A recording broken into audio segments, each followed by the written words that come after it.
Kajian Fathul Bari. Judul besarnya Kitabul Azan. Dari Kitabul Azan terus lajunya ke Kitabul Jamaah, tentang berjamaah, tentang imam, tentang shaf dan sebagainya lah sekitar berjamaah. Kemudian laju lagi ke bab kaifiyat sholat. Nah, sekarang ini rangkaian bab tentang kaifiyat sholat. Masih bab 95 ini ya. Bab wajib kiroah. Nah, ternyata wajib kiroah di sini yang dimaksud adalah wajib Al-Fatihah. Nanti dari hadis berikutnya sangat nampak. Yang kemarin juga sudah menunjukkan demikian, hadis yang kedua kemarinnya, yaitu hadis yang redaksinya Rasulullah SAW bersabda, la sholata liman lam yaqra bi fatihatil kitab. Ini eksplisitnya sangat jelas, tidak ada makna lain gitu ya, selain mana yang tersurat seperti itulah maknanya. Nyala sholata liman lam yaqra bi fatihatil kitab, tidak sah rokaat yang tidak dibaca di dalamnya surat Al-Fatihah. Nah, wajib membaca yang dimaksud oleh Imam Al-Bukhari di judul ini babu wujubil kiroah, bab wajib membaca. Nah, yang dimaksud itu bab wajib membaca surat Al-Fatihah. Kemarin juga sudah panjang lebar juga ya, Al-Fatihah itu 7 ayat seperti surat Al-Hijr 87 kemarin ya. 7 ayat yang diulang-ulang. Nah, yang dimaksud 7 ayat yang diulang-ulang itu adalah yang diulang, dibaca di setiap rokaat. Dan Al-Fatihah itu menjadi pokok inti dari setiap rokaat dan juga menjadi inti dari sholat seluruhnya. Nah, yaitu Al-Fatihah. Nah, sehingga harus lengkap 7 ayat. Tidak boleh Fatihahnya tidak lengkap. Nah, kalau yang Fatihahnya tidak lengkap dalam satu rakaat, Fatihahnya tidak lengkap, berarti itu tidak dihitung sebagai satu rakaat. Nah, di mana ini akan terjadi ya, hal seperti ini bagi yang masbuk. Ya, bagi yang masbuk atau yang kesiangan ya, yang tidak ikut berjamaah dari awal. Begitu masuk artinya kesiangan, tidak ikut dari awal. Katakanlah datang untuk ikut sholat berjamaah, ternyata yang berjamaah itu sudah dimulai, sebutannya masbuk. Bahasa kalau terjemahnya masbuk itu terdahului, didahului. Ya, bahasa kitanya jadi ini kesiangan berarti datangnya. Ya, ketika datang sholat berjamaah sudah berlangsung. Nah, apabila yang baru masuk ini, karena perintahnya bagi yang masbuk, apabila engkau datang, ini kalau nggak salah makna hadisnya, apabila kamu mendatangi, artinya mau mengikuti sholat berjamaah, maka berjalanlah dengan tenang, berjalanlah dengan hadis itu juga menunjukkan, sebenarnya ini melebar dulu nih, di bab berjamaah sihnya sudah lewat nih, yaitu yang alaikum bisakinati wal waqor. Bagi yang kesiangan nih masbuk, hendaklah kamu berjalan menuju sholat berjamaah itu dengan bahasa kitanya dengan tenang, elegan, berwibawa. Ini menunjukkan karena Ibnu Hajar Al-Asqalani yang menerangkan karena berjalan menuju sholat itu sudah masuk ke lingkup sholat. Artinya ini kan berjalan mau sholat, berjalannya saja gitu ya, sampai oleh Rasulullah ditentukan berjalanlah alaikum bisakinati wal waqor. Ya, berjalanlah dengan sakinah, dengan tenang, dengan elegan, dengan penuh wibawa, bukan lari karena takut, karena ingin ada yang dikejar itu ya sampai lari, bahkan takbirnya saja belum masuk saf, belum masuk dan meluruskan dengan saf yang sudah ada, sudah takbir. Nah, itu dilarang oleh Rasulullah, yang demikian itu dilarang. Berjalanlah dengan tenang. Adapun yang ketinggalan ya tinggal ditambah saja. Kalau jumlah rakaatnya itu ternyata kurang, ya tinggal ditambah. Artinya di sini kan disebutkan nyawayah, nah itu kenapa kesiangan? Jadi saja ada rakaat yang ketinggalan. Jadi ada rakaat yang ketinggalan. Nah, perintahnya berjalannya dengan tenang, berwibawa, elegan. Ini berjalan mau mengerjakan sholat. Berjalannya saja sampai oleh Rasul seperti itu, berjalannya itu berjalan. Mana hadisnya tenu alaikum bisakinati wal waqor. Ya gitulah dari redaksi hadisnya, berjalanlah kamu apabila kamu berjalan menuju sholat, maka berjalanlah dengan tenang, jangan tergesa-gesa. Padahal ini berjalan kan belum sholatnya, ini berjalannya itu menuju mau mengerjakan sholat. Bagaimana dengan sholatnya? Berjalannya saja berjalan mau sholat gitu, ini berjalan mau sholat. Artinya berjalannya jangan asal karena ini berjalannya mau sholat. Apalagi waktu sholatnya berdiri, bagaimana berdirinya? Ya berdiri sholat, bukan asal berdiri. Rukunya ruku sedang sholat, berarti juga tidak bisa asal ruku. Sujudnya juga sujud sedang sholat, tidak bisa asal sujud. Bahkan berjalannya saja oleh Rasulullah SAW ditentukan demikian. Nah, hadis yang kedua kemarinnya dengan redaksi yang demikian, la sholata dengan arti la rok'ata, tidak sah rokaat, liman lam yakrobi fatihatil kitab, yang di dalamnya tidak dibaca al-fatihah. Ya, karena Al-Fatihah itu adalah intinya dari setiap rakaat dan juga inti dari seluruh sholat itu adalah Al-Fatihah. Nah, masalahnya seperti barusan, sehingga surat Al-Fatihah di setiap rakaatnya itu harus lengkap.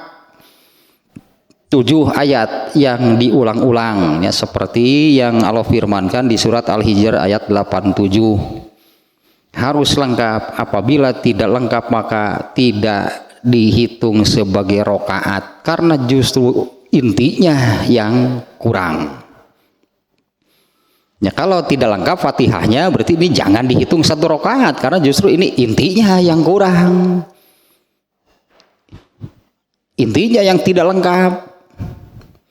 Ini kemungkinan terjadi itunya pada orang yang masbuk.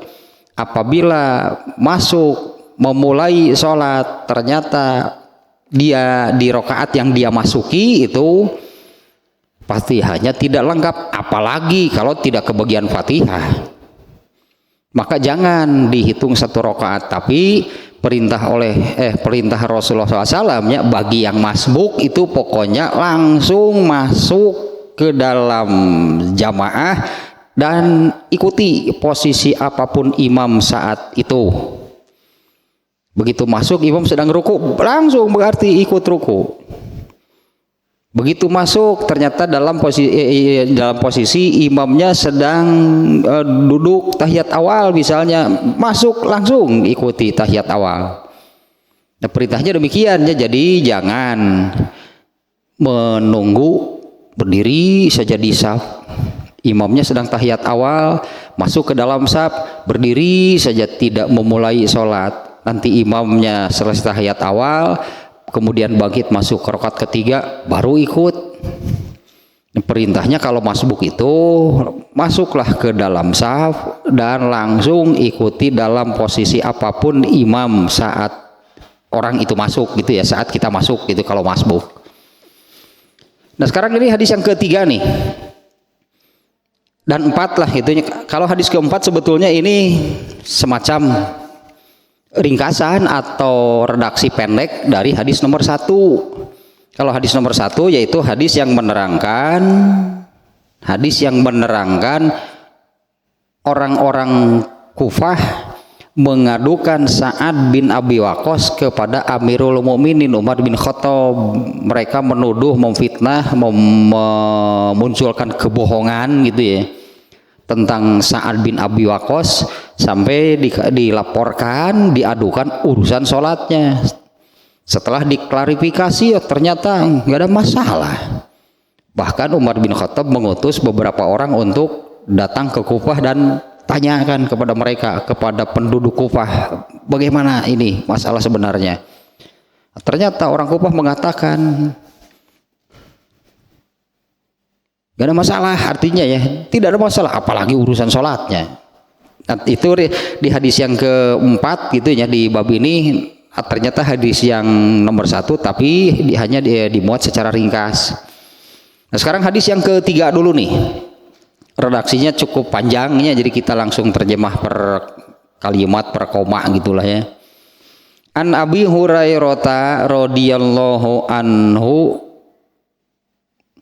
qala, dari Abu Hurairah semoga Allah meridhoinya, ia berkata, anna Rasulullahi sallallahu alaihi wasallam dakhalal masjidah. Rasulullah SAW masuk ke dalam masjid. Fadakhala rajulun fasalla. Kemudian masuklah seorang laki-laki lalu sholat. Fasallama ala nabiyyi sallallahu alaihi wasallam farodda.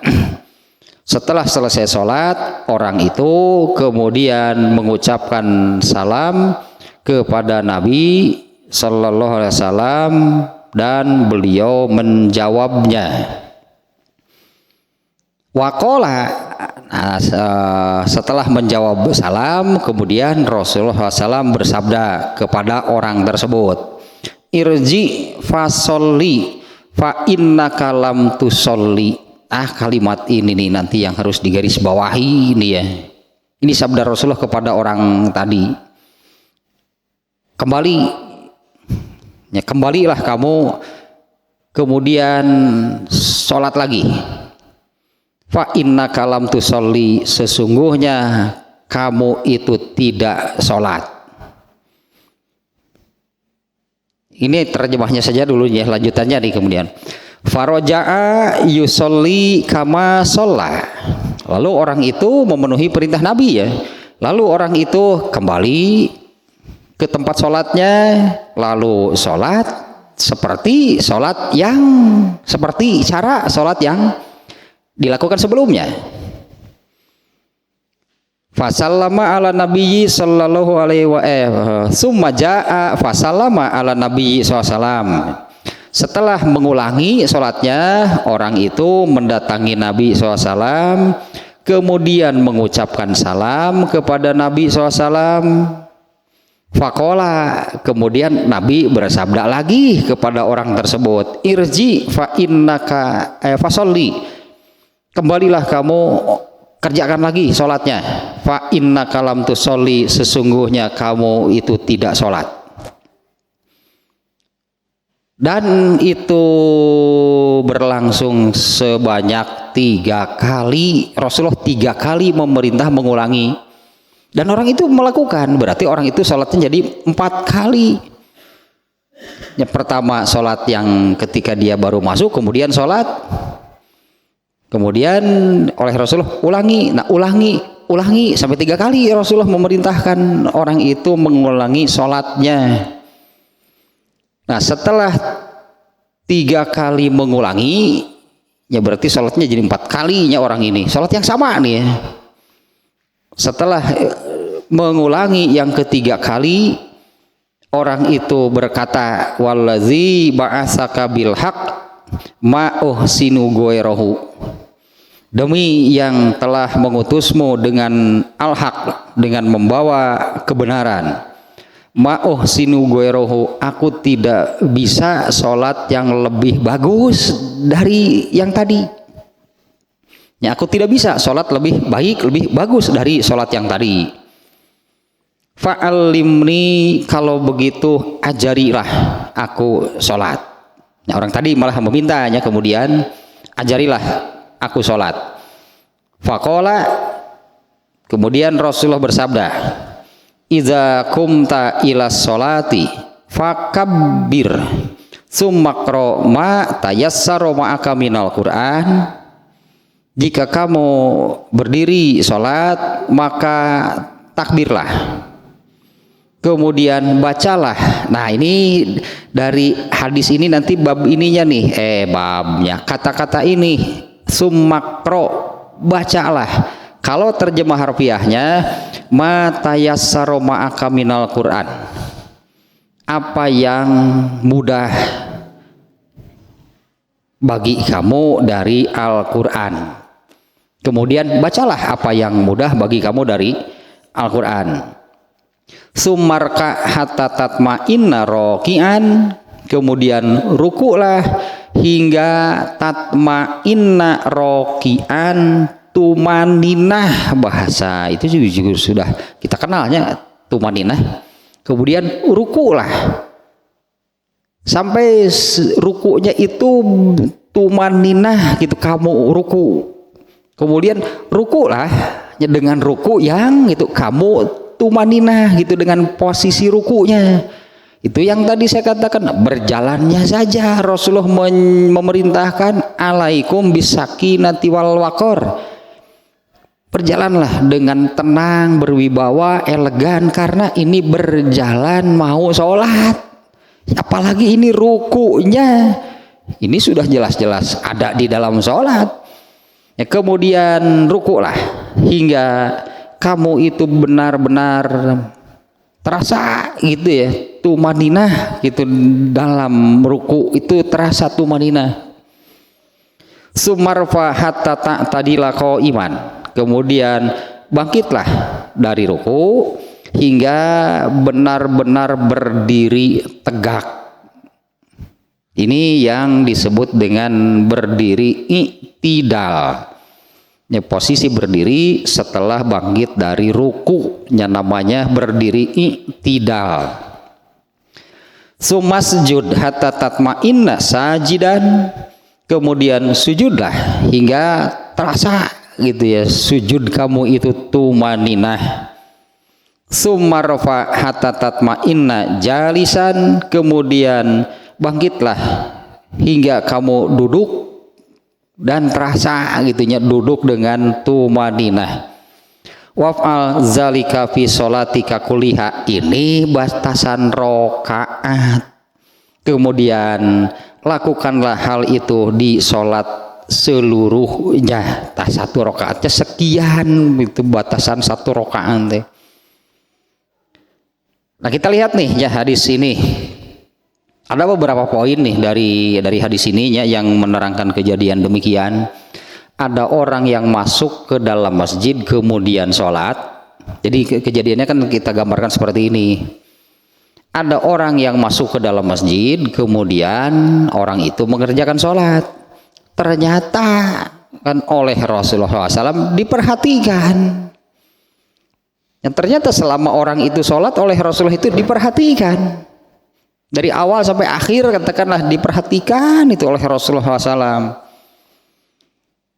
Selesai sholat, orang itu menghampiri Rasulullah SAW, ya tadinya kemudian mengucapkan salam. Tidak diduga mungkin nih, tidak diduga oleh orang tersebut Rasulullah ternyata mengatakan seperti ini, ulangi sholat kamu, balik lagi, artinya kembali ke tempat sholat kamu, irji fasoli, kerjakan lagi sholat.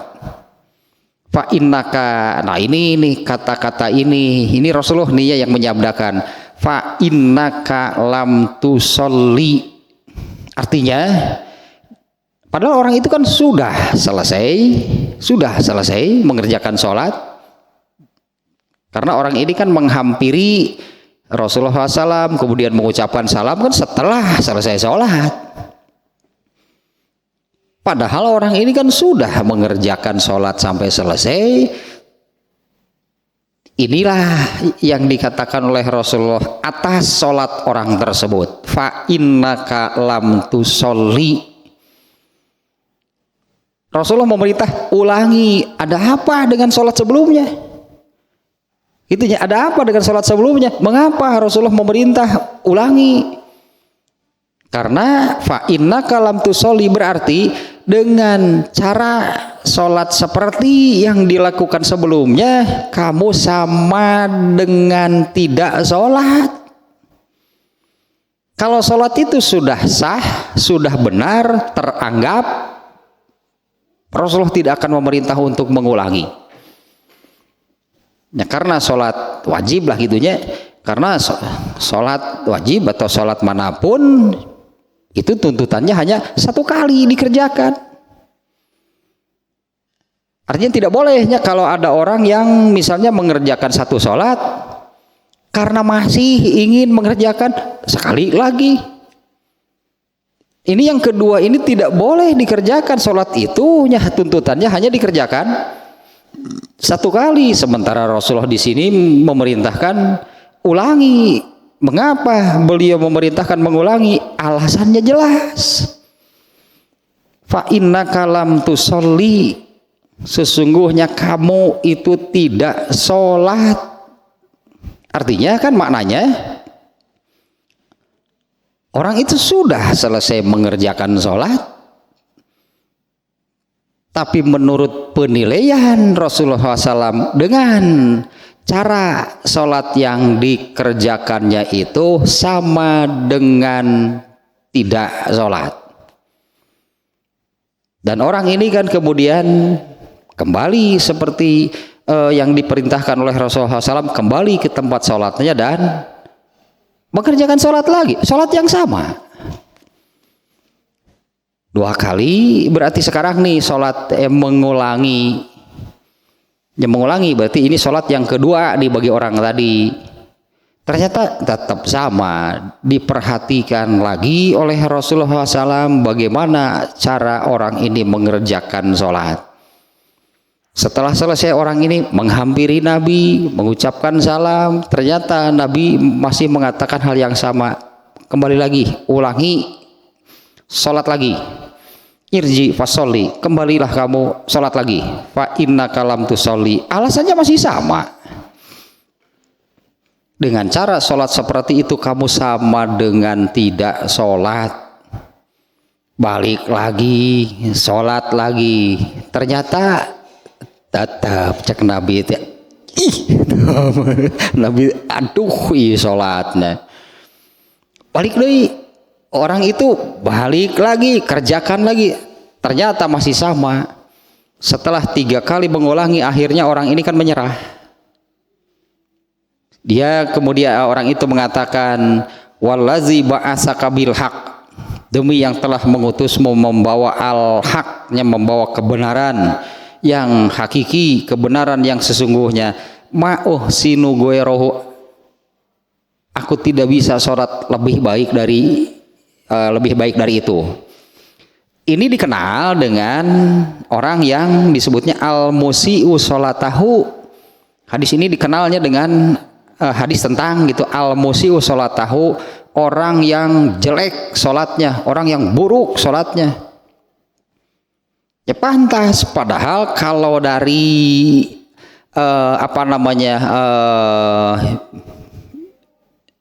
yang diterangkan di sini orang itu sudah melakukannya. Tapi kesimpulan Rasulullah SAW, kenapa Rasulullah memerintah ulangi? Karena pada asalnya tuntutan mengerjakan sholat itu satu kali, tidak boleh diulang. Yang diulang itu kalau ada alasan syar'i disebutnya. Kalau ada alasan menurut ketentuan Islam juga. Misalnya, contohnya Abu Bakar pernah mengulangi sholatnya, tapi bukan sengaja. Ketika ada orang yang masuk mau mengerjakan sholat, jadi ini masbuk pisan, masuk masjid sholat sudah selesai, bukan di tengah. Ketika ada orang masuk mau mengerjakan sholat berjamaahnya sudah selesai. Lalu Rasulullah SAW memberi penawaran, sebutannya memberi penawaran, siapa yang mau menemani orang ini supaya sholatnya jadi berjamaah. Nah, Abu Bakar kan soal amal soleh tidak pernah terdahului siapapun, saya Rasulullah, ayo. Kemudian sholatlah mereka berdua berjamaah. Nah, Abu Bakar itu sholat yang kedua kalinya, sholat yang sama yang kedua kalinya. Ternyata hukumnya pun jadi berubah. Bagi Abu Bakar sholat yang kedua ini, padahal misalnya sholat zuhur nih yang dikerjakannya, sholat yang kedua kalinya ini bagi Abu Bakar itu jadi sunat. Hukumnya jadi sunat. Kalau sunat berarti, nah pahalanya juga berarti lebih kecil dari sholat wajib. Itu misalnya contohnya orang yang mengerjakan sholat yang sama. Ini pada dasarnya tidak ada yang demikian. Pada dasarnya sholat wajib, katakanlahnya sholat wajib itu tuntutannya dikerjakannya hanya satu kali. Sementara di hadis ini Rasulullah SAW memerintahkan ulangi. Kenapa? Jelas di sini alasannya, fa innaka lam tusolli. Hadis ini dikenal dengan hadis al-musi'u sholatahu, orang yang buruk, orang yang jelek sholatnya. Kalau pakai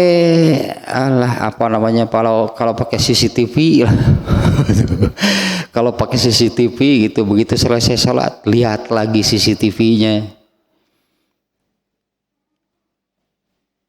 Ternyata dari sekian orang yang berjamaah kena, kalau menurut hadis ini kena nih oleh perintah oleh Rasulullah SAW, balik lagi ulangi sholatnya.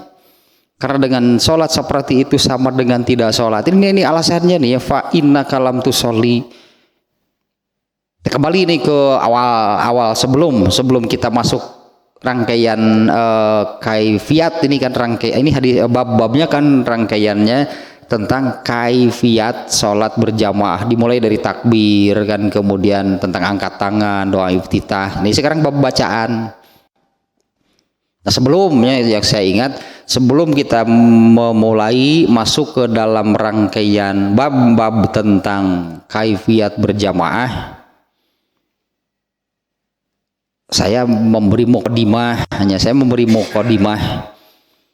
karena ini kan kaifiat nih ya, kaifiat sholat berjamaah. Ya kaifiat itu tata cara mengerjakan sholat.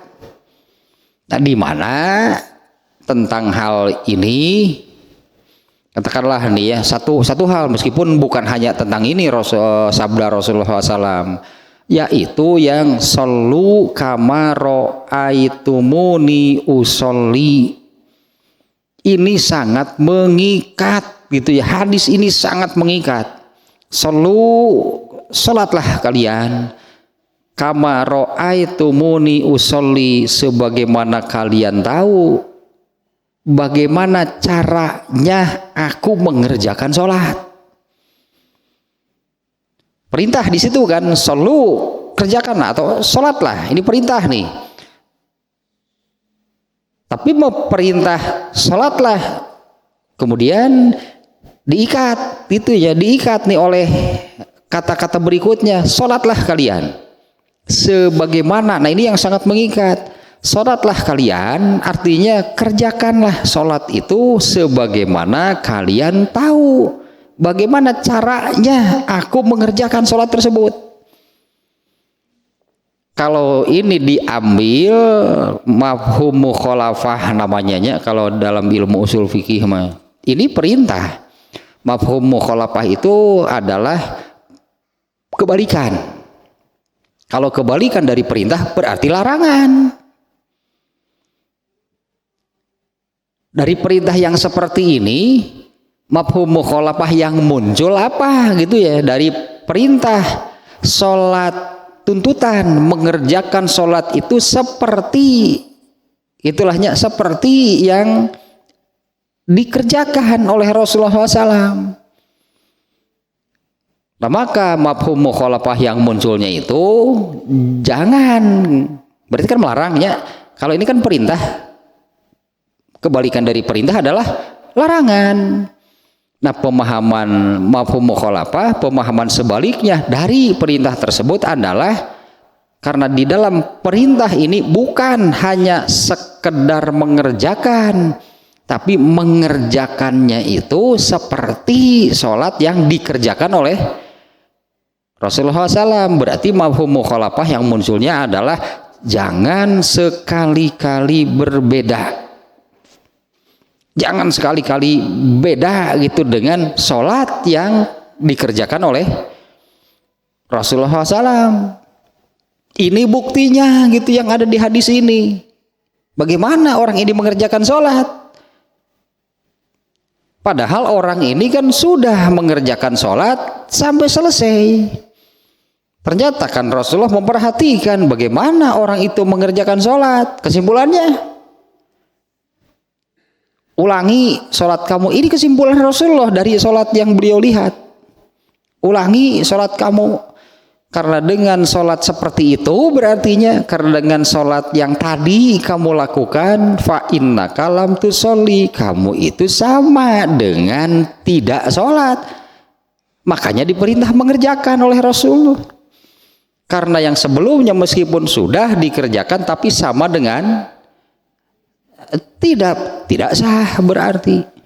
Makanya Rasulullah memerintah kerjakan lagi ya, karena secara pekerjaan berarti mengulang kan.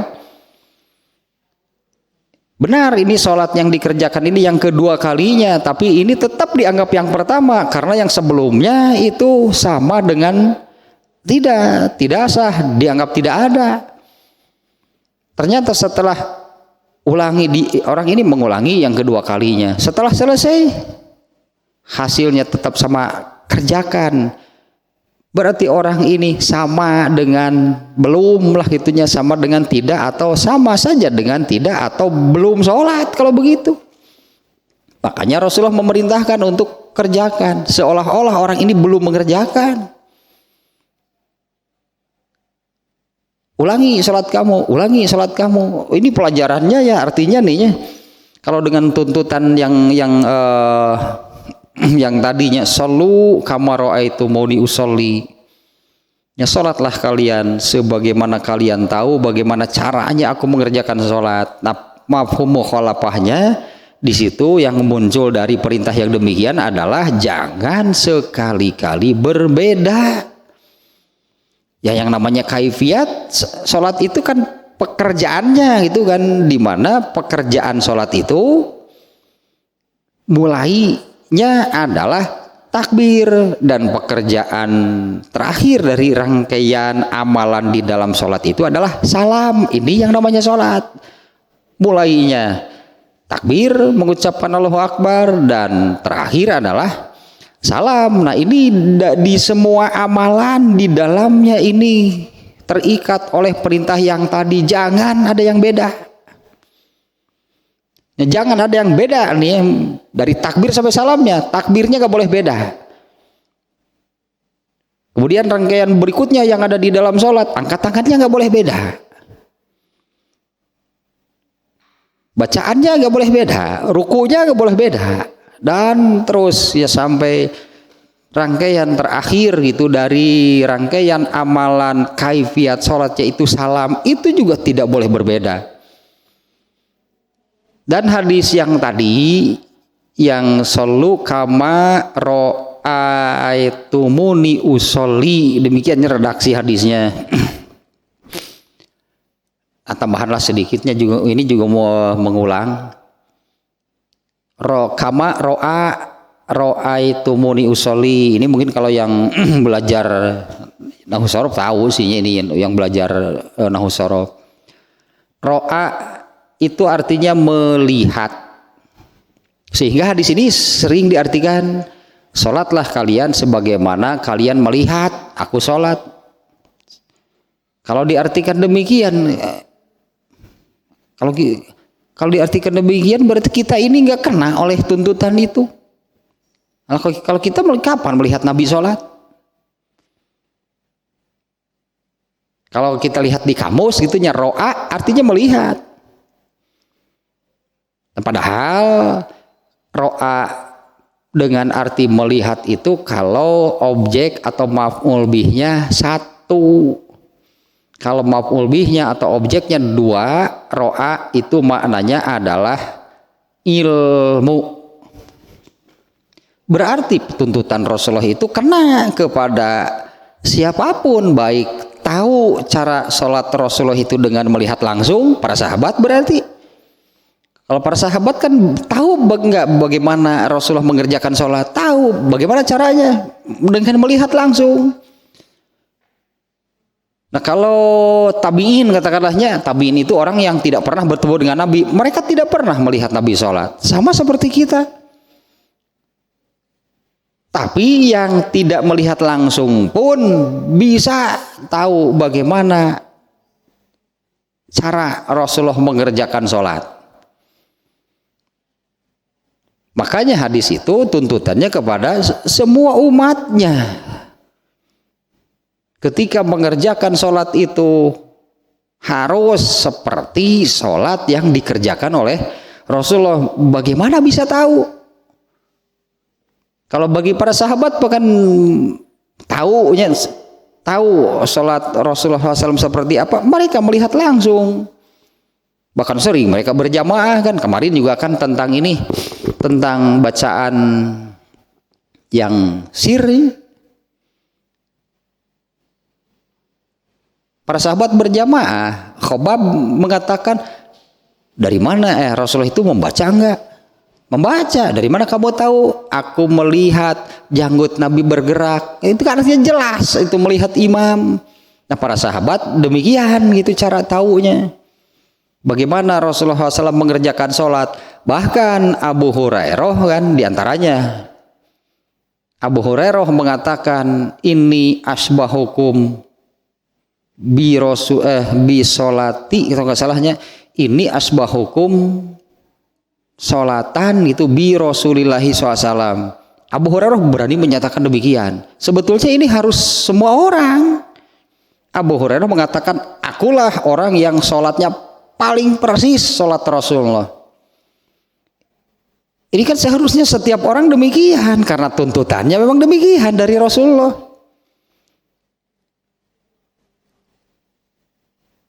Katakanlah, berani nggak ngomong gitulah, berani nggak ngomong seperti itu, seperti Abu Hurairah. Ya bukan mengatakan aku yang paling mirip, tapi sholatku sudah persis, katakanlah demikiannya, sholatku sudah persis seperti sholat yang dikerjakan oleh Rasulullah. Bagaimana cara tahunya? Ya berbeda tentunya antara sahabat yang memang sejaman bertemu dengan cara melihat langsung. Tapi bagi umatnya yang tidak sezaman bisa tahu itu berdasarkan hadis-hadis yang diriwayatkan, hadis-hadis yang menerangkan bagaimana Rasulullah SAW mengerjakan sholat. Memang tidak ada satu hadis yang langsung lengkap gitunya sholat Rasulullah dari takbir sampai salam. Ada sahabat yang menerangkan bagian takbirnya, ada sahabat yang menerangkan bagian doa iftitahnya, ada yang menerangkan bagian rukunya. Nah, dari hadis-hadis yang dipelajari, yang diriwayatkan, itulah ilmu. Artinya seseorang bisa tahu seperti apa sholat Rasulullah SAW. Nah, ini kejadian seperti ini. Apa ini hanya bagi orang? Ya, apa perintah Rasulullah itu hanya bagi orang ini? Bagaimana kalau ada lagi orang yang sholatnya seperti orang ini? Kira-kira perintah dari Rasulullah sama nggak? Kalau ada orang yang itunya mengerjakan sholatnya seperti orang ini, kira-kira diperintahkan hal yang sama nggak? Ya pasti itu, karena dengan sholat seperti itu jelas nih alasan Rasulullah memerintah, ulangi sholat kamu, fa innaka lam tusolli, karena dengan sholat yang sudah dikerjakan itu kamu sama dengan tidak sholat. Ya pasti perintahnya ulangi, berarti ini jauh nih dari tuntutan gitunya, dari tuntutan yang tadi. Tambahan juga nih ya, kalau sholat itu sebutannya, kategorinya itu ibadah mahdoh, itu sebutan para ulamanya, mahdoh, goir mahdoh, ibadah gitunya. Ini dibagi dua, ada ibadah mahdoh, goir mahdoh. Mahdoh itu artinya murni, asli, orisinil. Kalau goer mahdoh ini nggak ada yang aslinya yang mana, nggak ada. Nah, kalau sholat ini disebutnya ibadah mahdoh itu, sholat itu ciptaan Allah yang Allah ajarkan kepada Rasulullah SAW melalui malaikat Jibril. Ini malaikat Jibril nih yang mengajarkan caranya, malaikat Jibril nih yang mengajarkan cara sholat kepada Rasulullah. Jadi sholat yang Rasulullah kerjakan itu, itulah cara sholat yang didapatnya dari Allah melalui malaikat Jibril. Tentunya kalau Rasulullah kan semuanya melalui, yang dari Allah kepada Rasulullah itu semuanya melalui malaikat Jibril. Jadi sholat yang beliau kerjakan itu bukan buatan Rasulullah, bukan dibuat, diciptakan oleh Rasulullah, tapi itu diajari oleh malaikat Jibril. Nah, malaikat Jibril tahu cara sholat seperti itu dari mana? Dari Allah. Artinya Allah yang menciptakan, Allah yang menentukan, Allah yang menetapkan cara sholat yang demikian itu, Allah yang menetapkan. Nah, disebut ibadah mahdoh itu, nah ini jangan ada perubahan. Tidak boleh ada perubahan dalam bentuk apapun, penambahan kah, pengurangan kah, atau perubahan apapun.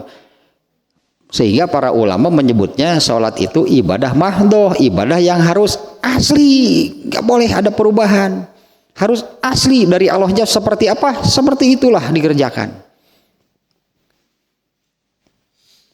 Maka Rasulullah pun di sini kan sangat menekankan dengan yang tadi, shollu kama ra'aitumuni usolli, kerjakan sholat itu seperti yang aku kerjakan.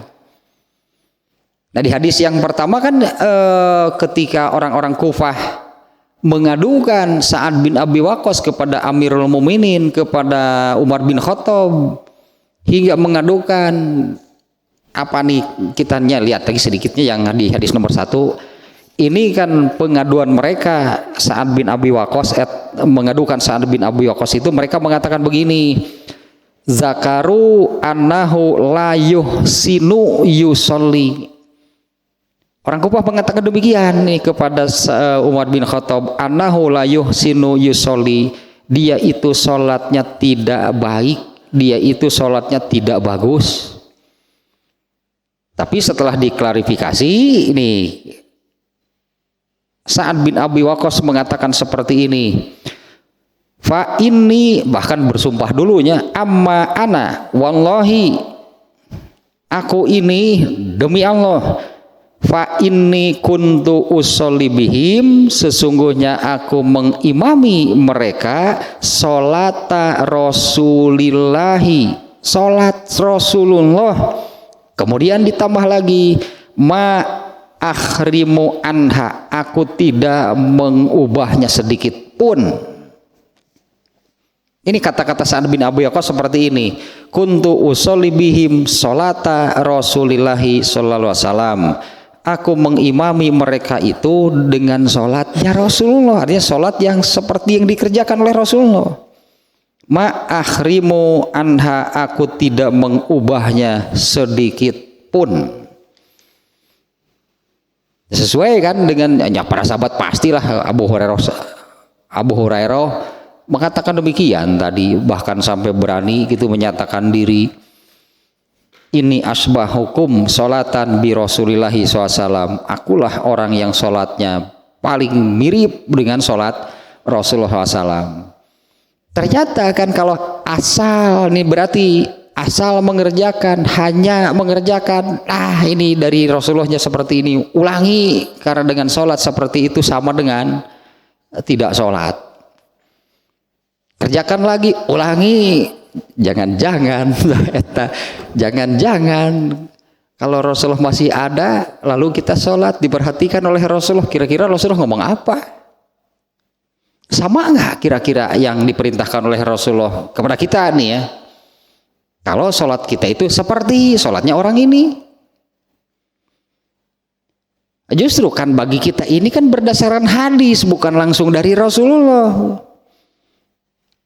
Tapi teguran atau perintah Rasulullah ini akan berlaku bagi seluruh umatnya. Berandai-andai saja, coba bayangkan, andai Rasulullah masih ada dan beliau memperhatikan kita mengerjakan sholat, setelah selesai kira-kira Rasulullah ngomong apa? Segera bayangkan, jangan ke dia, jangan balikan deui, balikan deui sholatnya, ulangi sholat kamu. Nah, sementara gitu masalahnya ya, makanya tuntutan Rasulullah SAW mengerjakan sholat itu seperti yang aku kerjakan. Karena masalahnya demikian, yang tadi bahwa sholat ini ibadah mahdhoh, Allah yang membuat caranya, itu Allah yang membuat caranya, yang menciptakan caranya. Seperti itu sholat yang Allah inginkan gitunya. Seperti itu yang sholat yang Allah inginkan dilakukan, dikerjakan oleh manusia. Oleh Allah diajarkan kepada malaikat Jibril. Jadi Rasulullah tahu cara sholat seperti apa itu, cara sholat itu seperti apa, itu diajari oleh malaikat Jibril. Dengan cara melihat gitunya, Rasulullah belajar gitu, Rasulullah juga belajar berarti, karena asalnya kan nggak tahu, Rasulullah juga tidak tahu cara sholat seperti apa. Bagaimana Rasulullah belajar gitu cara sholat, diajari oleh malaikat Jibril, tapi lah diajarinya bukan dengan secara lisan. Malaikat Jibril mengerjakan sholat, Rasulullah melihat. Itu yang terjadi ketika malam harinya Isra Mi'raj, di mana Isra Mi'raj itu kan ditetapkan wajibnya sholat pada peristiwa Isra Mi'raj. Sementara syariat di dalam Islam itu begitu ditetapkan maka hukumnya langsung berlaku, harus sudah dilakukan berarti. Hanya masalahnya ketika Isra Mi'raj itu hanya jumlahnya saja 5. Waktunya kapan? Belum ada rincian penjelasannya. Caranya bagaimana? Belum, karena waktu Isra Mi'raj itu hanya sampai di sana. Sholat wajib 5 kali sehari semalam. Rasulullah tahu nggak caranya? Belum. Kemudian jam berapa saja? Belum. Besoknya teh siang harinya malaikat Jibril datang di awal zuhur lalu mengerjakan sholat. Rasulullah itu disebutnya bermakmum kepada Jibril sambil melihat Jibril bagaimana Jibril mengajarkan sholat. Setelah selesai pergi malaikat Jibrilnya datang lagi di awal asar, sama yang mengerjakan sholat asar seperti apa. Setelah selesai pergi lagi, datang lagi awal maghrib. Dari maghrib ke isya malaikat Jibril tuh gak pergi sih. Di maghrib ke isya mah kagok sih loh, lebar ongkos. Kagok lebar ongkos bolak-balik mending ngopi di dia. Malaikat Jibril itu gak pergi dari maghrib ke isya mah. Begitu masuk waktu isya berarti malaikat Jibril sholat isya, Nabi ikut. Kemudian yang satu terpisah, subuh malaikat Jibril datang lagi. Nah, jadi kedatangan malaikat Jibril itu sekaligus mengajarkan dua hal anggapnya. Satu tentang caranya, yang kedua tentang waktunya. Yang 5 kali itu kapan? Karena Rasulullah asalnya belum tahu. Itunya yang harus digarisbawahi dah. Salat itu kenapa sebutannya ibadah mahdhoh? Ya, ibadah mahdhoh itu adalah ibadah yang caranya, kaifiatnya, pelaksanaannya Allah yang menentukan, Allah yang menciptakan, Allah yang membuatnya. Sehingga tuntutan Rasulullah SAW kan demikian, salatlah kalian sebagaimana kalian tahu bagaimana caranya aku mengerjakan. Di situ tersirat mafhum mukhalafah, pemahaman sebaliknya, yaitu jangan berbeda. Berarti artinya harus betul-betul dipelajari itu kaifiat sholat, karena tuntutannya demikian, bukan melihat, tahu. Sholatlah kalian sebagaimana kalian tahu, bukan kalian melihat. Karena kalau hadis itu diterjemah kalian melihat, ya kapan kita melihat? Enggak pernah. Yang melihat itu hanya sahabat yang pernah melihat sholat Rasulullah. Tapi orang tahu kan tidak mesti dengan cara langsung melihat, kan tidak mesti caranya hanya dengan banyak cara. Ya apalagi kita yang hidup 15 abad kemudian. Ya setelah Rasulullah meninggal, 15 abad kemudian, generasi kita sekarang tuntutannya tetap sama. Hadis itu tetap ada. Karena sholat itu ibadah mahdhoh tadinya dengan mana yang tadi. Ini buktinya gitu ya. Di zaman Nabi juga sudah terjadi. Rasulullah SAW melihat langsung itu ada orang yang kurang lebihnya. Kenapa sholat itu seperti ini gitu? Kenapa sholatnya seperti ini? Setelah selesai, kemudian orang itu menghampiri, Rasulullah memerintahkan untuk ulangi sholat kamu. Dan ini akan berlaku itunya, karena hadis ini kan bukan hanya untuk sahabat.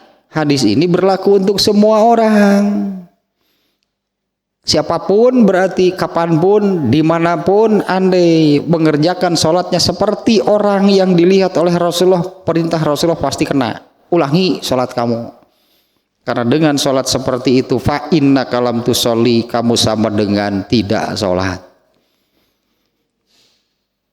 Ya, sama dengan tidak itu berarti kan sholatnya sudah dikerjakan sampai selesai tapi kan tidak sah.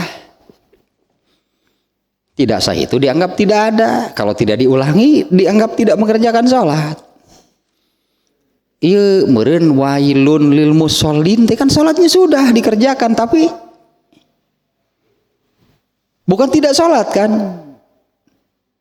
Sholatnya sudah dikerjakan sampai selesai tapi sama dengan tidak sholat. Kalau yang tidak sholat ya jelas celaka, tapi ini kan sama dengan tidak, ya samalah celakanya dengan orang yang tidak sholat.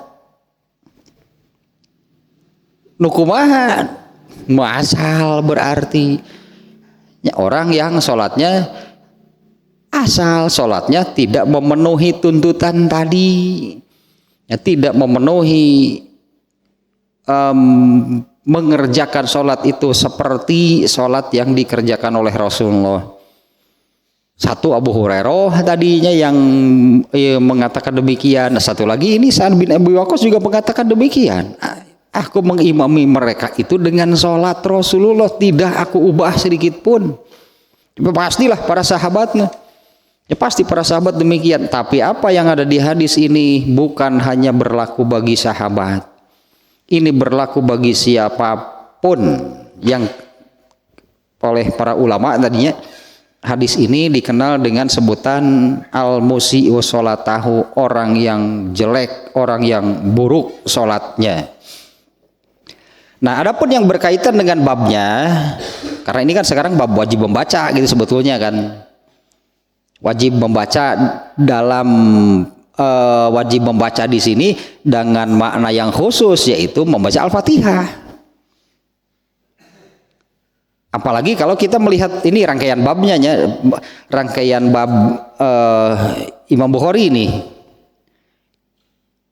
Mulai kan dari takbir, kemudian angkat tangan, kemudian iftitah. Kemudian Imam Bukhari itu seolah-olah belok dulu lah. Ini termasuk kaifiyah sebetulnya, yaitu tentang bagaimana kalau di dalam sholat, ketika sholat itu mengarahkan pandangan ke imam. Ini kan termasuk kaifiyat. Boleh kalau ada perlu. Nah, berarti kaifiyatnya, caranya, termasuk cara nih.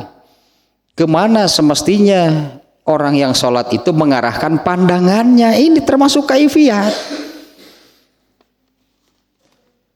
Mengarahkan ke imam, kalau itu ada berarti hadisnya, dalilnya. Bahkan Rasulullah sendiri sebagai imam, ketika Allah menampakkan surga di tembok dindingnya, di tembok masjid, di arah kiblat, ternyata pandangan Rasulullah kan ke tembok, berarti sebetulnya bukan ke sana. Tapi ketika Allah memperlihatkan surga, masa Nabi itu masa tidak dilihat oleh Nabi, diantap nya ku Nabi teh cek Allah teh iya nggak aja ditinggalikeun ngadeun tungkul. Berarti itu juga kaifiyat, kemana pandangan orang yang sholat. Nah, orang yang sholat itu mengarahkan pandangannya itu ke bawah, ke tempat sujudnya. Kemudian kan Imam Bukhari membahas bagaimana kalau mengarahkan pandangannya ke langit. Wah, diancam itu oleh Allah. Allah mengancam penglihatannya tidak akan dikembalikan lagi, dibutakan gitulah, dianggap oleh Allah, diancam dibutakan. Wawanianan ngobrol jeung Allah melong deh. Siga nu kitu orang yang sholat itu kan orang yang sedang dialog dengan Allah. Wawanianan ngobrol jeung Allah melong gitu ke Allah, tunggul sih kalau Allah teh setunggul sih dilolongkeun. Ya seolah-olah gitulah nya mananya wawanianan ngobrol jeung Allah jur melong gitu ke Allah teh. Kana apa harusna ge merendah diri itu di hadapan Allah. Itu termasuk kaifiyatnya, mengarahkan pandangan itu termasuk dalam kaifiyat sholat. Nah, bagaimana? Nah, oleh Imam Bukhari kan diperluas, katakanlahnya dilebarkan. Bagaimana kalau melirik? Bagaimana kalau melirik itu di dalam sholat? Ternyata itu juga dilarang. Kalau di dalam hadis riwayat Ahmad kemarinnya, Ahmad dan At-Tirmidzi kalau nggak salah, apabila seseorang itu di dalam sholatnya itu menoleh sana, menoleh sini, lirik sana, lirik sini, Allah akan pergi. Allah sudah tidak mau lagi mengobrol dengan orang itu. Nah, itu kan ini rangkaiannya. Kemudian, nah masuk sekarang. Sebelumnya itu bab apa yang dibaca setelah takbir itu ternyata kan doa iftitahnya yang dimaksud. Nah, setelah doa iftitah, nah Imam Bukhari itu belok dulu ke soal pandangan tadi. Bagaimana kalau mengarahkan ke imam? Bagaimana kalau mengarahkan ke langit? Bagaimana kalau malah menoleh sana, menoleh sini? Nah, kemudian rangkaiannya masuklah ke dalam bab setelah doa iftitah itu apa? Baca, disebut bacaan. Sehingga yang dimaksud bab wajib membaca di judulnya ya. Wajib membaca bagi imam, makmum di semua sholat, baik mukim ataupun safar. Kemudian kapan bacaan ini dijaharkan, kapan bacaan ini disirkan. Ternyata ini yang dimaksud dengan rangkaian bab yang dibuat oleh Imam Al-Bukhari ini adalah Al-Fatihah. Ya, yang dimaksud adalah Al-Fatihah. Di hadis pertama tentang Sa'ad bin Abi Waqqas belum secara jelas menerangkan tentang Al-Fatihah. Nah, di hadis kedua yang kemarin barulah Imam Bukhari itu memunculkan hadis yang jelas. Yang dimaksud adalah Al-Fatihah. Tidak sah rakaat yang tidak dibaca Al-Fatihah. Nah, kemudian hadis yang ketiga dengan hadis yang seperti tadinya isinya tentang orang yang buruk, orang yang jelek sholatnya. Nah, kemudian orang itu setelah 3 kali mengulangi akhirnya menyerah. Padahal Rasulullah masih memberikan ulangi karena hasilnya masih sama. Dengan sholat yang dikerjakan kedua kalinya masih sama dengan tidak. Yang ketiga kalinya masih sama. Ternyata orang ini kemudian menyerah dan meminta, fa'alimni, kalau begitu ajari aku sholat. Kemudian Rasulullah di sini mengajari secara singkat. 1 rakaat yang Rasulullah ajarkan kepada orang itu, yaitu beliau menyabdakan, iza kumta ilas sholati fakabbir. Meskipun tidak secara rinci buruknya, jeleknya sholat orang ini seperti apa, hanya di hadisnya tidak dijelaskan secara rincinya, tapi jumlah jamleh secara keseluruhan.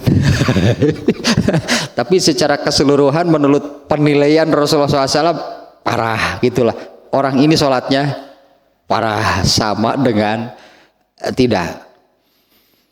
Nah, kemudian Rasulullah mengajari, jika kamu sholat fakabbir, jika kamu berdiri nih, iza kumta ila sholati, jika kamu berdirinya di sini ila sholat, berdiri untuk mengerjakan sholat.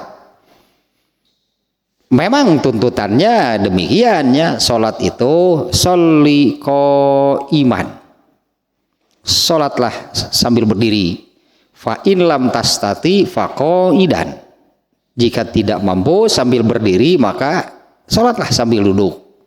Fa in lam tastati, tidak mampu juga sholat sambil duduk, fa ala janbin, sholatlah sambil berbaring, ngagoler. Ya, itulah posisi dari berdiri nggak bisa, duduk penggantinya, duduk juga nggak bisa, kerjakan sambil berbaring. Sambil berbaring juga nggak bisa. Nggak ada lanjutannya hadis tadi lebih kadinya. Bisi apa? Baring ngagoler wae itu tuh bisa salatnya kumaha tuh. Yang nggak usah salatan ku sararea lah. Tambah nggak usah salatan ku sararea, geus baring ngagoler wae tuh bisa salatnya. Ya sekali orang salatan ku sararea. Salat jenazah.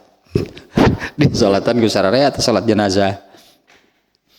Jika kamu berdiri hendak mengerjakan sholat, makanya kan tadi berjalannya saja ini berjalan mau sholat, ada ketentuannya, nggak bebas berjalan mau sholat. Berdirinya apalagi, di mana berdiri ini kan berdiri selainnya berdiri memang sholat itu tuntutannya dikerjakan sambil berdiri. Nah, di sini berdirinya juga kan sambil meyakinkan diri bahwa ini benar sudah menghadap kiblat. Artinya berdirinya itu sambil yakinkan nih bahwa ini berdirinya itu sudah benar-benar menghadap kiblat dengan seluruh disebut nanti dengan seluruh apa yang bisa dihadapkan ke kiblat. Nah, kalau sudah yakin di sini perintahnya fakabir, mulai sholat itu takbir, mulai sholat.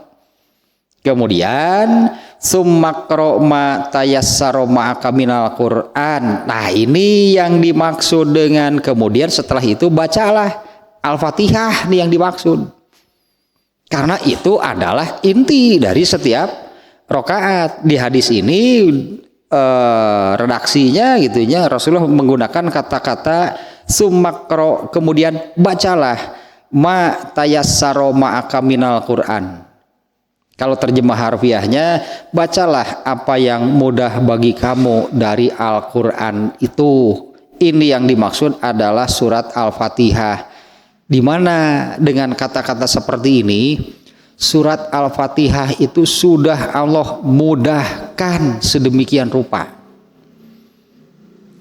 Ini surat Al-Fatihahnya itu sudah Allah mudahkan sedemikian rupa. Ayat-ayatnya pendek, jumlahnya sedikit.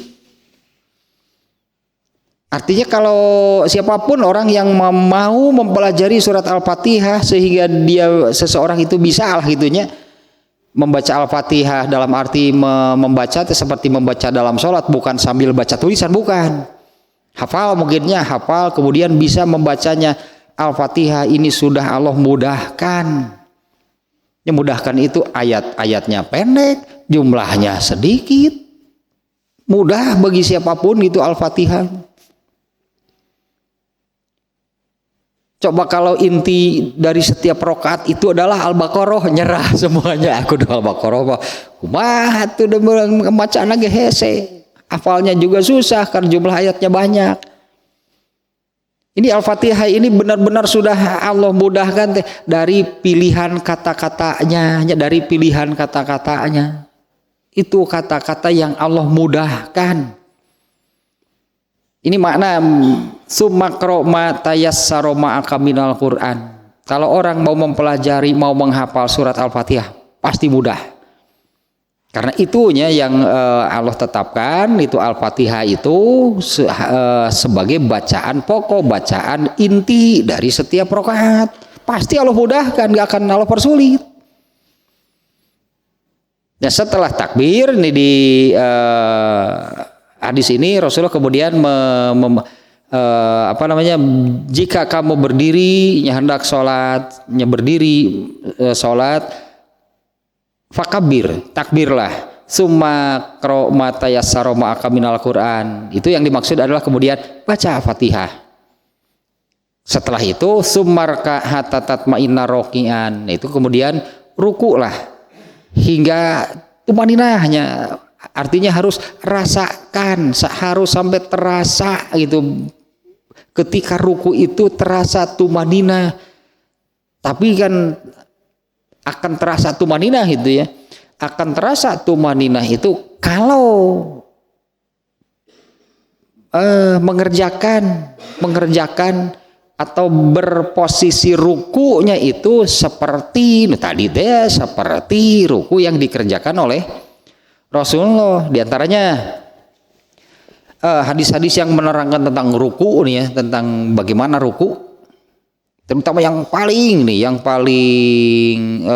penting ya dalam ruku itu adalah lurusnya tulang punggung.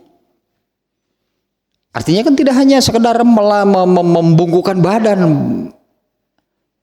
tulang punggungnya itu harus lurus. Demikian juga dengan tulang punggung waktu sujudnya ada hadis khusus yang Rasulullah menyebutkan. Pencuri di dalam sholat, Rasulullah menyebutnya. Di luar sholat saja pencuri itu jelek, buruk. Pencuri di dalam sholat, para sahabat juga sampai terkejut lah gitunya. Oh, mana ada pencuri di dalam sholat? Iya, yang bagaimana? Yaitu yang tidak meluruskan tulang punggungnya ketika ruku dan sujud. Mau tumaninah bagaimana kalau tuntutan seperti apanya ruku tidak dipenuhi. Di antaranya tulang punggungnya harus lurus.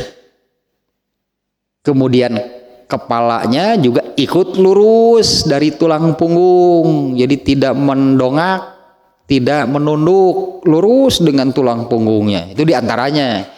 Kemudian tangan waktu ruku, tangannya dibuka, jari-jarinya dibuka lebar. Jari-jarinya dibuka lebar, kemudian digenggamkan ke lutut. Itunya jadi jarinya jangan begini, berarti seperti jadi bercabang dua kaki, apa namanya, seperti kaki seperti kaki burung. Itu burung apa yang dua teh siga kakak tua. Banyak kan yang rukunya begini, memegang kakinya, padahal tuntutannya jarinya dibuka lebar lalu dicengkramkan, digenggamkan ke lutut. Yaitu semuanya kan tadi hadis yang menerangkan kaifiat sholat Rasulullah dari takbir sampai salam itu lengkap sebetulnya. Nah sementara di hadis ini kan rukulah kamu hingga tumaninah hatta tatma'inna roki'an, hingga kamu merasa apa sih tumaninah teh nyaman, nikmat gitu, berposisi ruku itu nikmat. Nah itu akan tercapai kalau ya dia terpenuhi lah itunya, kalau mengikuti bagaimana Rasulullah ruku. Terutama ya hal terbesar tentang ruku ini adalah soal tulang punggungnya, dimana hal itu juga terdapat di dua gitunya, yaitu pada waktu ruku dan sujud. Ini khusus nih tulang punggung ininya oleh Rasulullah itu ditekankan di sana sampai disebut yang tidak meluruskan tulang punggungnya itu pencuri di dalam sholat. Nah kemudian lanjutannya, kemudian bangkitlah hingga kamu berdiri tegak, ya berdiri intidal. Kemudian rukulah hingga kamu tumaninah. Kemudian sujudlah sumasjudnya. Sujudlah hingga kamu tumaninah dalam posisi sujud itu. Sumarfa hatta tatma'inna jalisan. Kemudian bangkitlah hingga kamu tatma'inna jalisan tumaninah, waktu duduk di antara dua sujud. Nah di sini Rasulullah menyebut sujudnya hanya satu kali ini ya.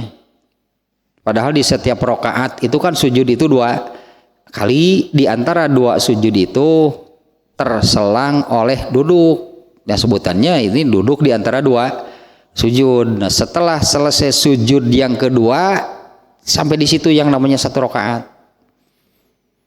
Nah di akhir hadis ini Rasulullah kemudian mengajarkannya, waf'al zalika fi sholatika kulliha, kerjakanlah hal itu di sholat kamu seluruhnya, tah sarokaat nanti sakitu berarti mulai dari takbir sampai sujud yang kedua. Dari semua itu intinya adalah Al-Fatihah, dimana Al-Fatihah itu menurut hadis ini ma tayassaro ma'aka minal Quran, itu ayat Al-Quran yang sudah Allah mudahkan, sehingga anggaplah pasti bisa lah semuanya baca Al-Fatihah mah. Al-Fatihah itu sudah Allah mudahkan, karena ini yang menjadi inti atau pokok di setiap rakaat sholat. Jadi pantas kalau Imam Bukhari di dalam bab ini menyebutnya wajib baca Fatihah. Ya iya, masa ada rakaat tanpa Fatihah?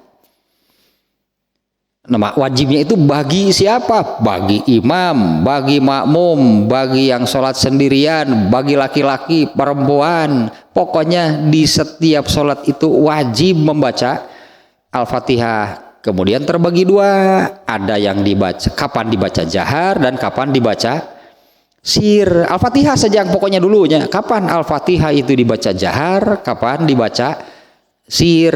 Kemarin sudahnya saya sampaikan pembagian kapan dibaca jahar dan sir, dan juga harus diulangi lah ini wayahna, ditekankan sekali lagi nih, yang namanya sir itu bukan pelan. Karena ini masih banyak saja ini ya kejadian. Pada waktu sholat zuhur ada suara sir, itu artinya rahasia, bukan pelan. Rahasia itu artinya jangan ada orang yang tahu kita baca apa. Artinya tanpa suara, tidak boleh berarti ada suara yang keluar. Tiap kali duduk tasyahud ayeuna atah keneh wae. Itu tapi bitina aja atah. Artinya itu kan itu ada suara yang tidak keras sih. Kan tidak kerasnya suaranya, tapi kan terdengar. Namanya makanya kebalikannya jahar. Arti jahar itu bukan keras, muncul keluar gitu. Jahar teh ada suara yang keluar nggak? Jahar berarti sebutannya, bukan keras artinya. Teh lamun keur duduk tasyahud teh atah. Bingung cik urang teh atah keneh, atah adol naon itu maksudna teh ieu teh. Atawa eta atah nawe lah. Jangan ada suara yang muncul sebutan sir itu rahasia. Jelaskan dengan dalil waktu Khobab ditanya Rasulullah itu membaca atau tidak. Pertanyaan demikian itu menunjukkan tidak ada yang terdengar. So bener nggak? Ini ada kan seseorang yang bertanya kepada Khobab. Khobab itu sahabat. Di dalam hadis yang menerangkan makmum mengarahkan pandangannya ke imam, kan hadis itu yang dimuat oleh Imam Bukhari. Pada hadis itu ada sahabat yang bertanya kepada Khobab, Rasulullah itu membaca atau tidak? Pertanyaan ini menunjukkan tidak ada yang terdengar berarti dari Rasulullah. Sehingga sahabat ini taunya Rasulullah itu kan berdiri saja tanpa ada suara yang terdengar. Makanya dia nanya kepada Khobab, Rasulullah itu membaca atau tidak? Khobab menjawab, membaca. Kemudian orang ini kan seolah-olah mengatakan, dari mana kamu tahu? Kan sama-sama tidak mendengar berarti. Dari mana tahu? Khobab menjawab, aku melihat janggut Nabi bergerak. Tahsir tenu kitu. Janggut Nabi bergerak itu artinya mulut Nabi itu bergerak membaca, tapi ada suara enggak? Sir namanya, rahasia, nggak ada orang yang tahu Nabi baca apa. Kalau Al-Fatihah mah pastilah karena memang bacaan wajibnya. Terus suratnya apa? Nggak ada yang tahu karena memang tidak ada suara yang keluar. Jadi salah gitu selama ini kalau mengartikan sir itu pelan. Kalau pelan berarti masih ada suara yang keluar. Kalau ada suara yang keluar, bahasa Arabnya jahar, jahar teh muncul keluar. Ya kalau suara berarti kan ada yang terdengar, yang namanya muncul atau keluar suara itu berarti kan ada yang jahar namanya, baik pelan ataupun keras. Itu tuh perlu ditekankannya karena masih banyak tuh yang demikian. Ketika bacaan yang jahar itu apakah ketika bacaan tahiyat ya, karena yang sirnya tahiyat itu kan bacaan tahiyat itu kan sir. Masih banyak. Aduh pas etana teh pas sakitu we di jeung nu dijaharkeun teh asyhadu alla. Kesananya enggak ada lagi yang terdengar. Atau yang awalnya tadi yang atah. Atah. Les we ka ditu nama sakitu we nu jaharna teh deui. Nu atahna keneh jeung kewe tengah di nu hiji deui asyhadu hilang lagi. Nah kenapa itu jadinya kan kenapa ada sebagian yang dijaharkan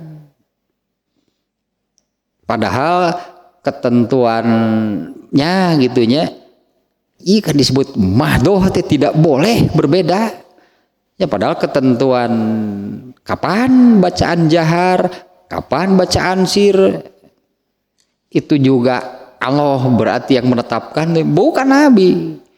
Dan Nabi mencontohkannya kapan beliau membaca jahar, kapan membaca sir. Ketika sir ya tidak ada yang terdengar sampai ada orang yang menanyakan tadi Nabi membaca enggak?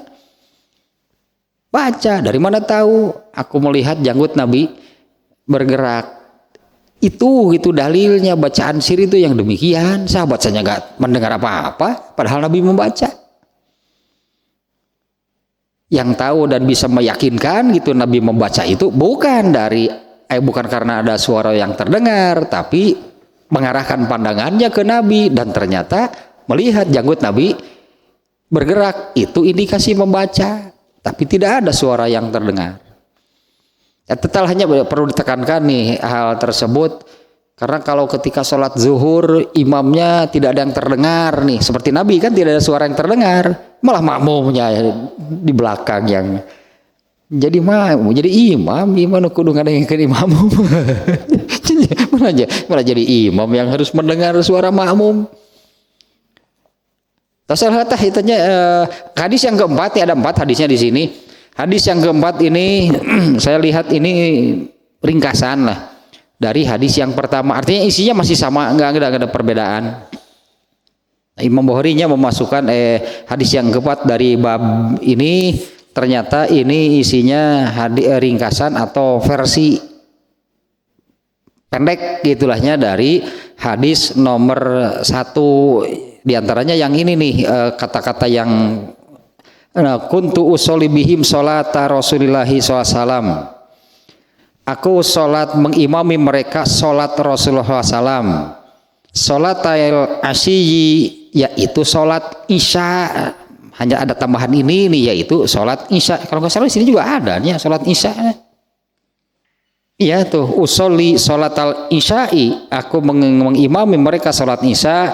Aku panjangkan 2 rakaat pertama dan aku pendekkan 2 rakaat terakhir. Ya, aku sholat isya la akhrimu anha, aku tidak mengubahnya sedikit pun. Nah, samalahnya hadis yang keempat ini artinya tidak di apa namanya, kita tidak bahas lagi secara khususnya tentang hadis keempat. Berarti hadis bab sekarang ini sudah selesai, yaitu wajibnya membaca Al-Fatihah bagi semua yang sholat. Itu intinya ya, wajibnya membaca Al-Fatihah bagi semua yang sholat. Imamkah, makmumkah, munfaridkah, laki-laki kah, perempuan, pokoknya yang sholat itu wajib membaca, dan yang dimaksud di sini adalah Al-Fatihah. Bacaan di sini adalah yaitu membaca Al-Fatihah, dengan hadis yang kedua yang jelas menunjukkan demikian. Tidak sah rakaat yang tidak membaca Fatihah di dalamnya. Tambahan juga sedikit ya. Bacaan berarti, bacaan di dalam sholat itu ada 4 jadinya. 1 jahar. Jahar bukan keras tadinya. Saya contohkan ini, kalau ibu-ibu sholat maghrib di rumah sendirian, sekeras apa sih suara yang keluar? Jahar. Kalau ada yang keluar berarti ya itu namanya jahar. Seorangnya ibu-ibu, ini perempuan kan sholat wajibnya pun gitu. Kalau perempuan kan lebih baik di rumah. Sebutlah ibu-ibu sholat sendirian di rumah di dalam kamarnya, baca sholat maghrib, jahar atau sir? Jahar sholat maghrib 2 rakaat pertama. Sekeras apa suara yang keluar? Atau gorowokan sih orangnya sholat di kamar sorangan, luar gorowokan. Atau suara tetangga darah ratang. Cukup seadanya lah gitunya. Jahar. Kemudian yang kedua sir. Yang ketiga bacaan di dalam hati sebutannya. Ini bacaan ini, sebutan ini, bacaan ini untuk makmum yang menyimak bacaan imam. Tadi sebutnya makmum ini membaca di dalam hati sebutannya. Padahal hatinya tidak membaca, pokoknya hanya simak saja bacaan imam. Ya, didengar, disimak gitu bacaan imam, diikuti, bukan ikut membaca, bukan. Tapi sebutannya ya, itu membaca di dalam hati. Karena kalau ikut membaca, iya yang kalau kita hafal, nah kalau imamnya baca yang kita tidak tahu, mengikutinya wah belepotan sebut nanti. Menyimak kayaknya seperti perintah Quran, tapi ini sebutannya membaca di dalam hati, al-qiraah fin nafsi sebutannya. Kemudian satu lagi ini ya, menjaharkan apa yang mestinya sir atau isma disebutnya. Jadi ada jahar, ada sir, ada al-qiraah fin nafsi dan isma. Kalau isma itu menjaharkan apa yang seharusnya dibaca sir. Kalau yang ini kenapa bisa terjadi? Jika diperlukan. Rasulullah pernah nggak menjaharkan Fatihah waktu sholat zuhur? Pernah, tapi bukan seluruhnya. Paling isi tadi atah. Asa gitulah nu dijaharkeun nama. Orang tahu berarti oh apa ini yang dibaca. Hanya apabila diperlukan. Jadi kalau misalnya Al-Fatihah itu sudah jelasnya hanya ada jahar dan sir. Ketika Rasulullah merasa perlu untuk memberitahu makmum apa sih yang dibaca. Suka ada yang diperdengarkan sebagian tapi tidak seluruhnya, hanya untuk sekedar mengajar, memberitahu. Nah, kalau itu tidak diperlukan, nah berarti kembali lagi lah tadi jahar, sir, dan al-qiraah fi nafsi, itu bacaan. Ini terutama tentang Al-Fatihahnya di bab ini.